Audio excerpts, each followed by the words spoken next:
¿Cómo hacemos el diagnóstico del paciente con lupus?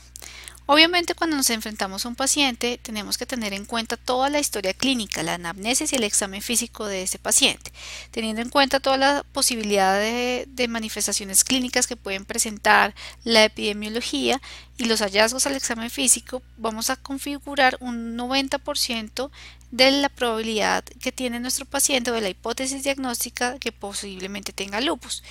Ya con esto empezamos a solicitar una serie de estudios que nos van a permitir confirmar el diagnóstico, pero sobre todo definir realmente si tiene o no algún tipo de compromiso órgano específico. Los criterios ACR, los criterios SLIC que actualmente se manejan, son criterios que son clasificatorios y en ese sentido pues nos pueden llevar o inducir a errores, sobre todo para pacientes que teniendo la enfermedad no son diagnosticados con lupus porque no cumplen los criterios. Y es que recuerden que estos criterios fueron hechos para clasificar la enfermedad, es decir, para asegurarnos que un paciente que iba a entrar a un estudio de investigación clínica realmente tuviese la enfermedad. Esto nos habla es de entonces enfermedades ya establecidas y no enfermedades tempranas. Y es que si ustedes se acuerdan de esta imagen, desde el momento en que se hace o que empiezan las manifestaciones en el paciente con lupus hasta el momento en que se hace el diagnóstico, puede pasar un tiempo variable, que puede ser desde un mes, 2 meses, 3, 9 o incluso más tiempo.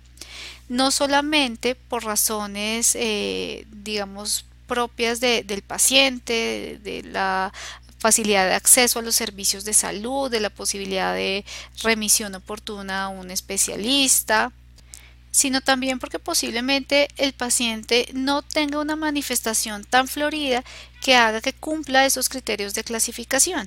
Y en ese sentido, pues vamos a tener pacientes que igual, a pesar de tener síntomas, de tener un compromiso inflamatorio, van a hacer daño orgánico porque no reciben un manejo adecuado. Todos estos pacientes que no tienen una configuración, digamos, de síntomas que nos lleva a un diagnóstico preciso, pues son los que son clasificados como enfermedad del tejido conectivo no definida o como LES incompleto o lupus-like. Digamos que en reumatología, sobre todo para el reumatólogo que ya es experto en la enfermedad, pues muchos de estos pacientes reciben el diagnóstico de lupus casi que desde el principio, así no cumplan completamente los criterios, porque repito, pues la idea es que detectemos a pacientes de forma temprana para evitar ese daño orgánico. Muchos de estos pacientes incluso tienen autoanticuerpos presentes hasta 9 años antes de hacer la primera manifestación de la enfermedad. Estos son los criterios SLIC para que los tengan en cuenta, los conozcan, seguramente ya los manejan en muchos servicios, pero pues les repito, son criterios clasificatorios y no realmente criterios diagnósticos.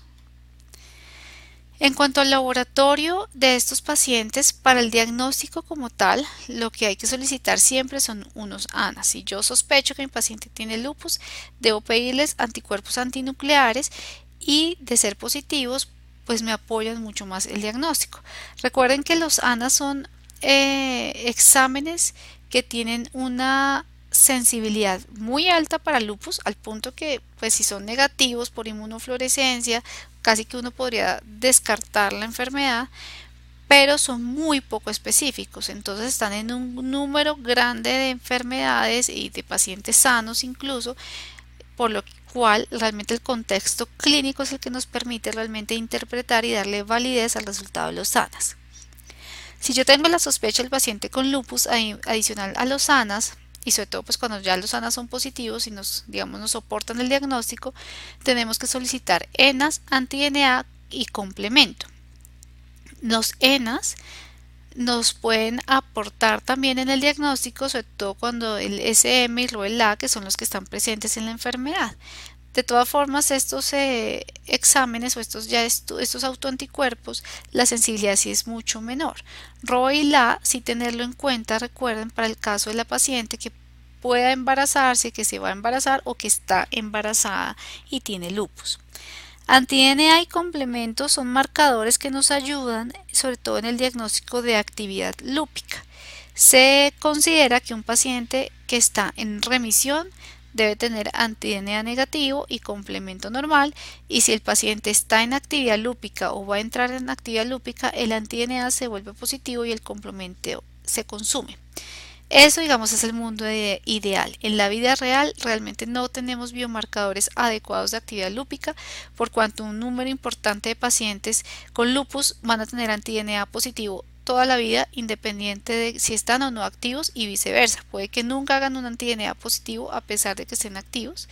Y pacientes que tienen el complemento de forma crónica consumido, independiente de que tengan o no actividad lúpica. Adicionalmente, el complemento en casos de infecciones, por ejemplo, se puede consumir, y una de las cosas más difíciles que hay de diferenciar en la clínica es una actividad lúpica versus un paciente con lupus e infección. Los reactantes de fase aguda, como BCG y PCR, nos orientan también para determinar si el paciente tiene o no actividad lúpica. En caso de actividad, pues uno espera que estén elevados. Adicionalmente a estos pacientes, pues tenemos que mirar el hemograma, el parcial de orina, la función hepática, la función renal, buscando dos cosas. Por un lado, verificar si hay o no daño orgánico o compromiso orgánico, y dos, pensando en el inicio de medicamentos dirigidos contra la enfermedad que pueden tener compromiso secundario hepático o renal. En el caso del lupus, ¿por qué pedir siempre estos, digamos, como esta batería inicial? Porque los principales compromisos orgánicos, los más frecuentes o los que más queremos buscar, son las citopenias, anemia, leucopenia o trombocitopenia, por eso el cuadro hemático, y el compromiso renal. Entonces, con el parcial de orina estamos buscando sobre todo proteinuria, y en caso de existir, pues hay que pedir la orina en 24 horas para confirmar si se tiene una proteinuria significativa, y en caso de ser mayor a 1 gramo, pedir la respectiva biopsia renal. En el caso de la función hepática, se pide también porque uno de los medicamentos que más se utiliza, sobre todo si hay compromiso articular, es el metrotexate, y ustedes saben que el metrotexate puede hacer compromiso secundario hepático como efecto secundario al medicamento.